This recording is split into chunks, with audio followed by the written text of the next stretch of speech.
Time for Florida State recruiting predictions, including a Florida legacy ending up with the Noles.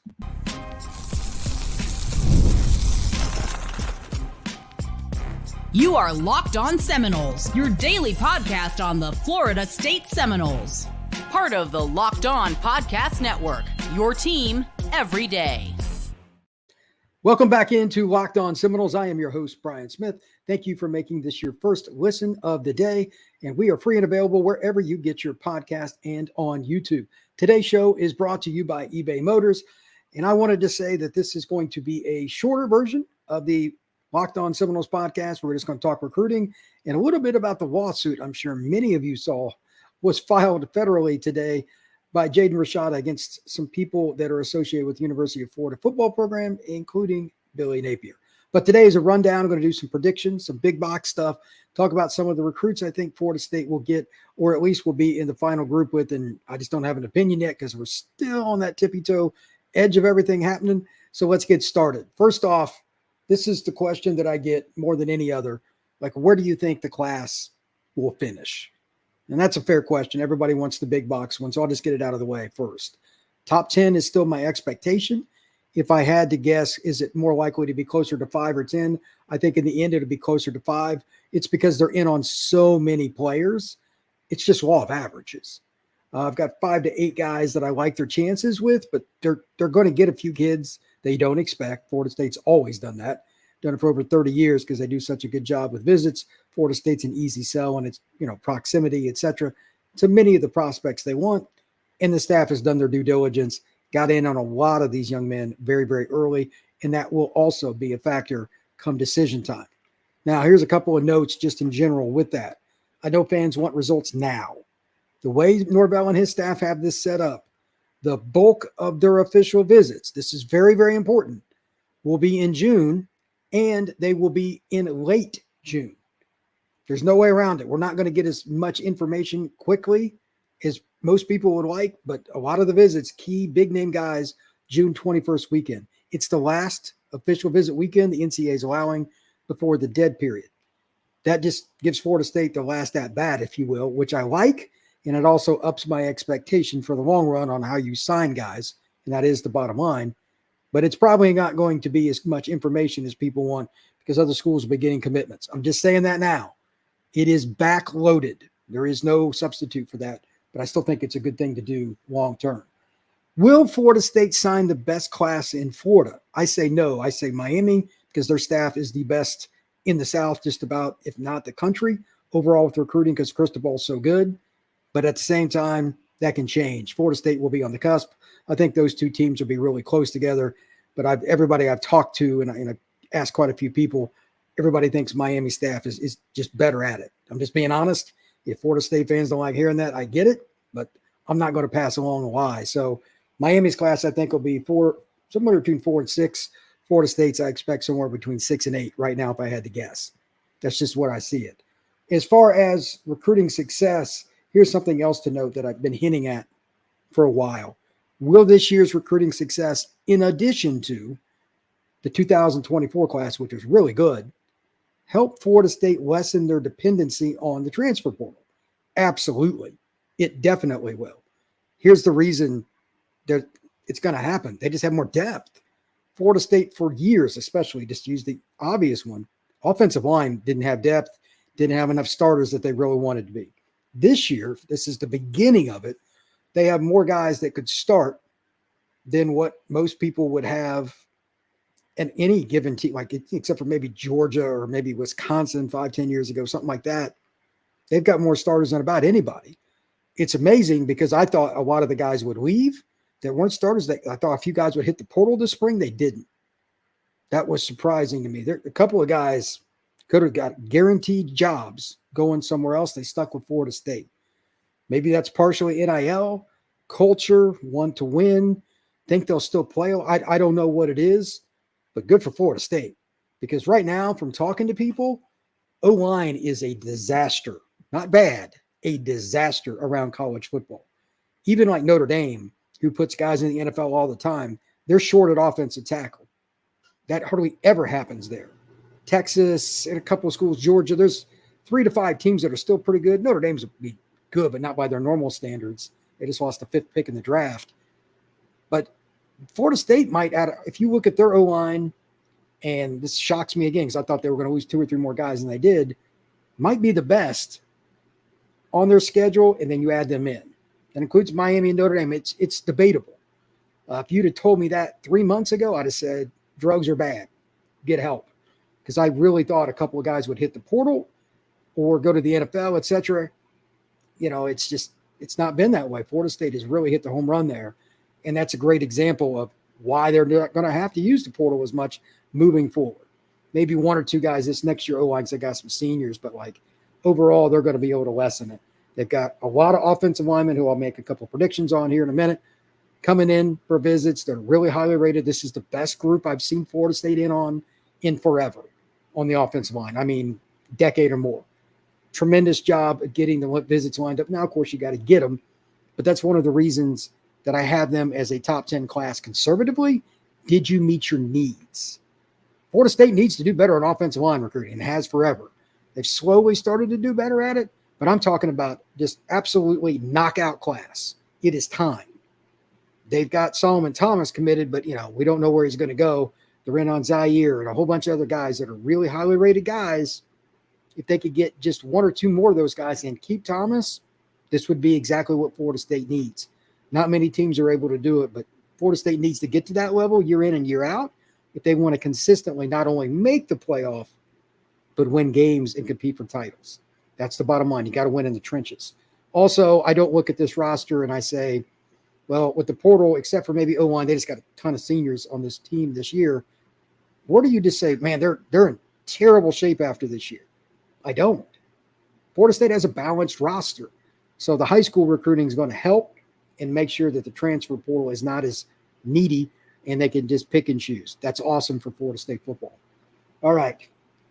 Florida State's biggest need this year. This was probably the question that I had the hardest time answering, and I honestly still don't have a specific answer. They'll need some O-line. We've talked about that, but they have other needs too. I put front 7 and O-line kind of together. So linebacker, D-line, and offensive line all in the same group. And then on top of it, this is kind of cheating in a way. It's not wide receiver. It's at least one just flat out going to come in, play right away. I'm a dude at receiver. Not numbers, elite. And they have a shot at it. I actually got a prediction on one of them here in a minute. And it matters if you can get those kind of kids. If you look at last year's team, that LSU game, among others, Florida State just beat them outside the numbers. It's not often you beat LSU outside the numbers, regardless of who the Tigers are playing. They're good out there usually. Now, last year, I know they struggled at DB, but it was embarrassing. Keon and everybody else on Florida State's roster that played receiver in that game just kept winning one-on-one battles. But they're losing a ton of players from that, between that team and this team. They're going to lose the vast majority of their receivers that they had making plays. A lot of seniors. We'll see how it goes with, Malik Benson, et cetera. I expect him to leave after this year and have a good NFL career and have a chance, but he's probably going to be gone after this year regardless. I'd imagine Florida State needs at least one big-time guy in this class. So that's the little extra there. Best chance at an elite recruit would be who? This one was a debate for me, but it's the position I just talked about. I think it's Vernell Brown III. He's the kid that I mentioned in the intro. I spoke with him recently at OT7. Great kid, 4.9 GPA, Orlando Jones High School. Dad, Florida legacy, was on their staff there. I think it's ironic. I just don't think he's going to Florida from talking to him. And I talked to him at length. Florida State or Ohio State is where I expect him to go. Now that could change, but Florida State or Ohio State. And it's ironic, but back in the day when I first started following recruiting, these kinds of things happened a lot more often. The kid would lean Florida's way and sign with Florida State or vice versa. Kid would commit to one or the other and sign with the other. Those battles were epic and they happened forever, especially in Central to North Florida. Well, he's an Orlando kid, so he fits the profile, obviously connected to UF. So that would be interesting. Here's the other part of it. Depending on who you want to go by in rankings, Vernell is a kid that is a national top 50 kid, top 100, whatever. He's a borderline 5-star player. Let's just kind of leave it at that. and he might be the best slot receiver in the country, depending, again, on who you want to ask. But every time I've seen him, he's been electric, and he was really consistent this spring.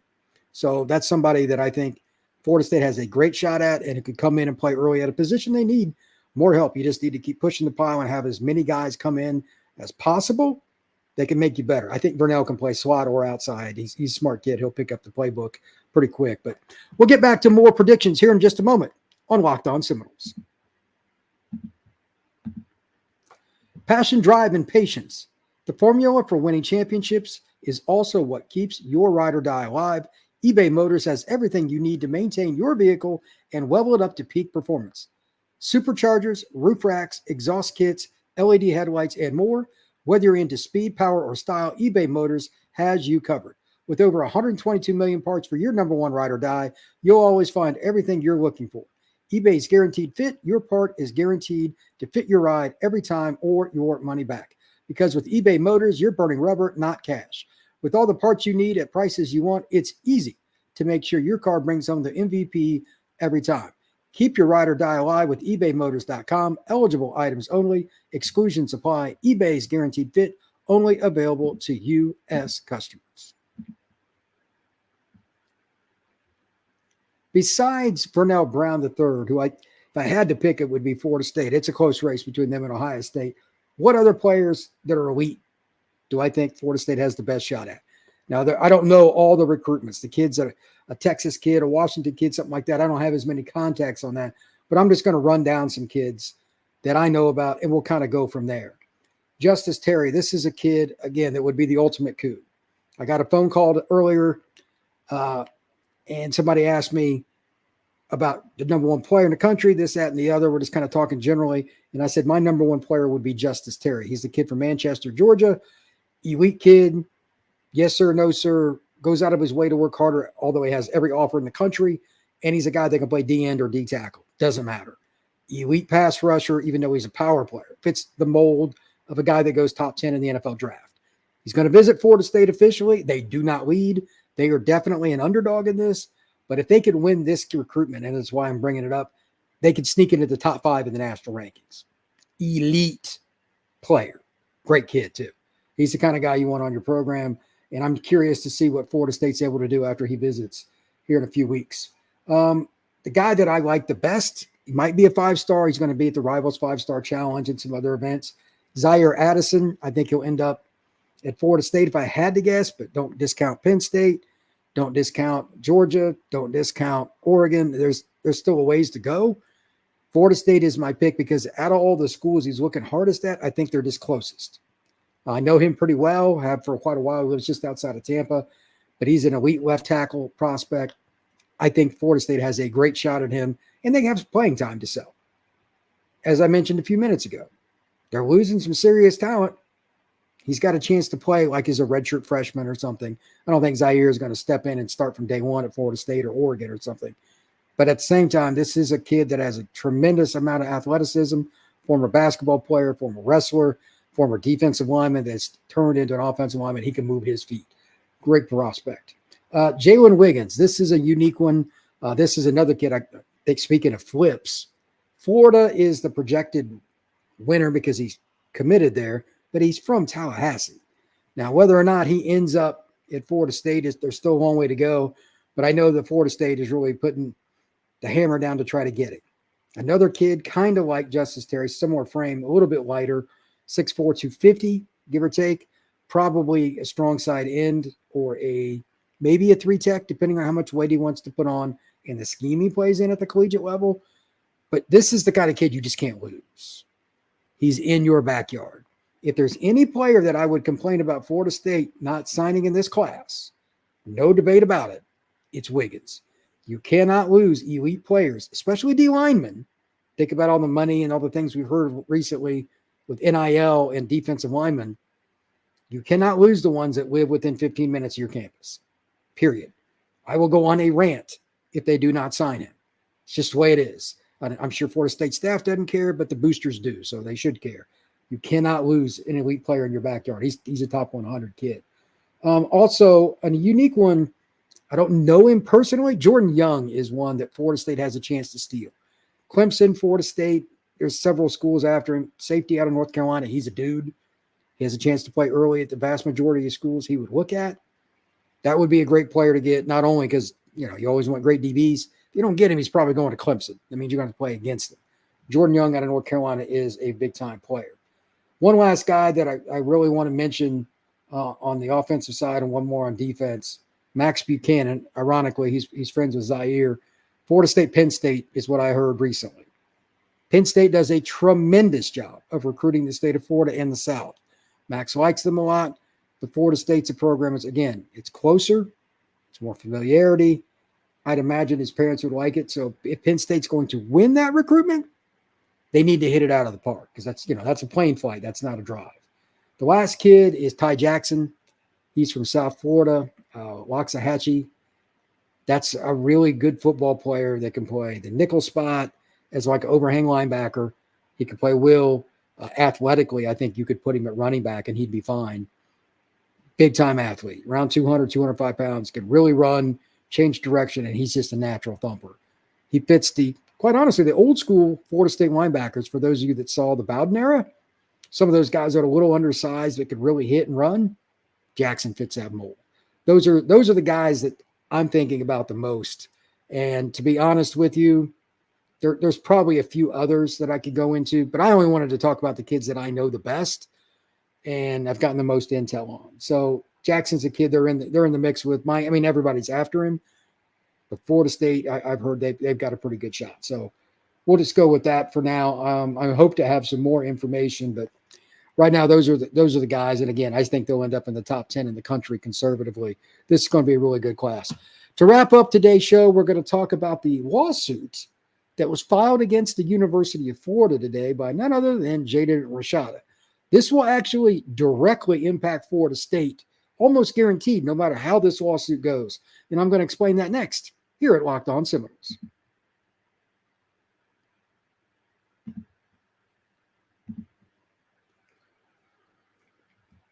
For those of you who didn't know, the lawsuit is really not that surprising in a lot of ways because when you sign a contract to give somebody millions of dollars and don't, eventually a lawsuit's probably coming. And they are, and I read into it. You can go read it yourself. If you type in Jaden Rashada on your favorite search engine, you'll get it to come up. He's suing Billy Napier, the main guy that is the booster at UF, and some other guy that was a staffer at UF, trying to say more or less, this is my own words. Can you hear? This is my own words. More or less they colluded against him and him not getting money. I don't know how that'll end up, but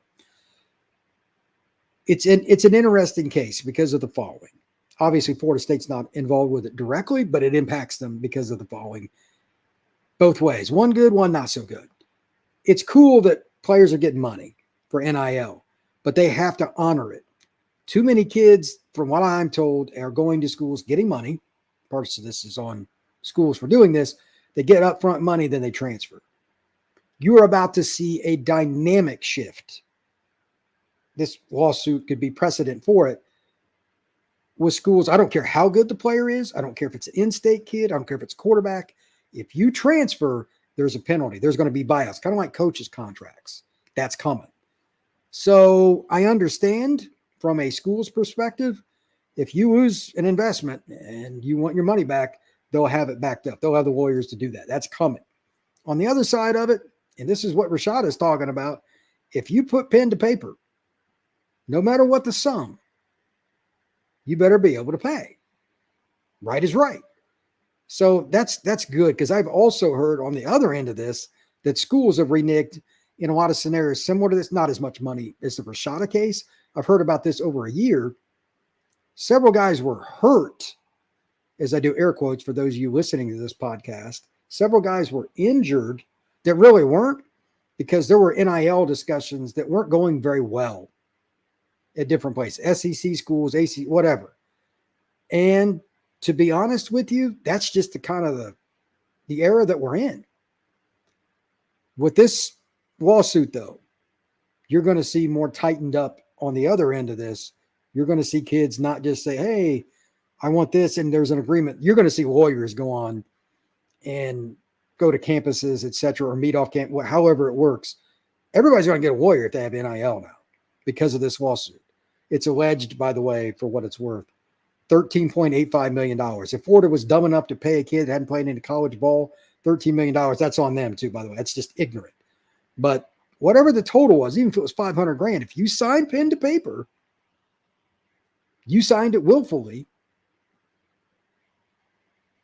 that's on you. So I just think that as long as Rashad has still got the receipts, meaning the contract that he had, there's a way that they can make this work. And here's the other bad part for Florida and why schools will really want to have their lawyers do this right. He's going to make them look bad with the current recruiting class in the balance, with Billy Napier being in a bad spot. Obviously, he's on the hot seat. They don't want their name being trashed every day, and it will be, because there's nothing else to talk about right now until we get to the football, like all the stuff this summer with the coaches going to ACC Media Days, SEC, Big Ten, etc. It's just bad news in recruiting. The media, it's just true. You can bet you they want this to go away sooner than later. So do not be surprised if UF goes out of its way to make sure this is settled as not yesterday, but UF's going to do everything they can to settle this as fast as possible, even though they're not the ones being sued. Again, it's not UF, it's Napier. It's a major booster, one of the staffers, and that's part of the deal. You just got to protect your brand, though, because everybody's going to say he's suing Florida. That's how it's going to be brought up.